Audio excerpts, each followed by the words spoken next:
ਚਾਚੇ ਮੱਖਣ ਦਿਆਂ ਪੰਚਾਇਤਾਂ ਭੋਗ ਭੋਗ ਕੇ ਮੈਂ ਥੱਕ ਗਿਆ, ਮੇਰੇ ਹੱਥ ਖੜੇ ਨੇ।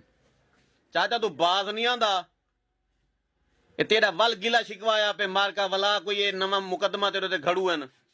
ਹਾਂ ਵੀ ਚੱਕੀ ਤੇ ਚਾਚੇ ਮੱਖਣ ਨੇ ਸਿੱਧੀ ਸਿੱਧੀ ਦੱਸ। ਮੈਂ ਜਾਣਦਾ ਨਹੀਂ ਚਾਚਾ ਮੱਖਣ ਦਾ ਸਾਰੇ ਪੈਸੇ ਕਢਵਾ ਕੇ ਦੇਣ ਹਾਈਏ ਤੇ 50,000 ਦਾ ਤੂੰ ਗਿਫਟ ਦੇਵਣ ਦੇ ਪੈਸੇ ਹਾਂ ਤੇ ਉਹ ਰਸਤੇ ਤੇਰੇ ਜੇਬਾਂ ਖਾਲੀ ਕਰਵਾ ਕੇ ਦੇਣ ਸੀ। ਚਾਚਾ ਤੇਰੀ ਸ਼ਾਨ ਦੇ ਠਾਂਦੇ ਕਿਹੜਿਆਂ ਤੇਰਾ ਖੂਬਸੂਰਤ ਮੁੱਛਾਂ, ਕਿਹੜੀ ਤੇਰੀ ਟੋਪੀ ਸ਼ੋਪੀ, ਕਿਹੜਾ ਤੇਰਾ ਡੰਕੇ ਦੀ ਚੋਟ। ਉਹਦੇ ਨਾਲੂ ਬੈਠਾ ਰਹਿ ਗਿਆ ਆਈਐਸ ਦੇ ਸਾਡੀ ਜੇਬ ਚ 50,000 ਕੱਢ ਕੇ ਦੱਸ।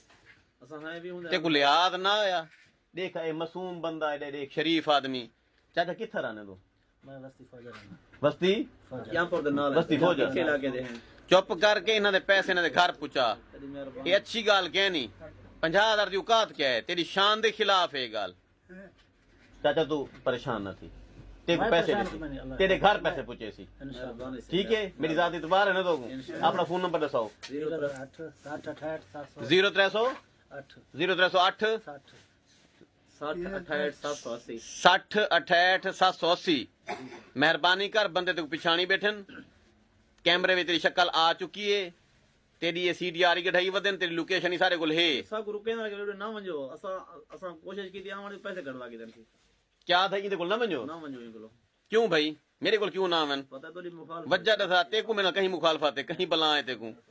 तेरे कोल मैं टोर के गया, असा जिद करके तेरी जेब कढवा तेरे कोल मैं टोर के गया हैं। तेरा जुर्माना मैं तेको तेरी मुकान दे के आया, उनदे बावजूद तो हरकतां तो बात नहीं आंदा।